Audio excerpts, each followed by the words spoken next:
जी हाँ दोस्तों, सही पोस्टर पे आपने थंबनेल पे देख ही लिया है कि आकांक्षा दुबे के मारने के पीछे समर सिंह का हाथ है। ये बात प्रोड्यूसर ने बताया। जी हाँ दोस्तों, आकांक्षा दुबे के प्रोड्यूसर ने ये बताया कि समर सिंह आकांक्षा दुबे को मारता था, पीटता था, तंग करता था और धमकी देता था। इसी वजह से इस आकांक्षा दुबे डिप्रेशन में आकर ऐसा लगता है कि इन्होंने आत्महत्या कर लिया।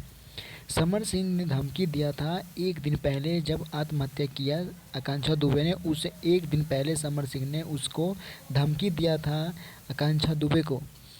जी हाँ दोस्तों, इस चूतिए को देखिए। इस चूतिए ने आकांक्षा दुबे की ज़िंदगी को बर्बाद करके रख दिया। आप देख सकते हैं पिक्चर में दोनों एक गर्लफ्रेंड एक बॉयफ्रेंड थे और इसने इसकी ज़िंदगी बर्बाद करके रख दी और इसको मौत का घाट उतार दिया। दोस्तों, समर सिंह गिरफ्तार हो गया है गाज़ियाबाद से और इसको गिरफ्तार कर लिया गया है।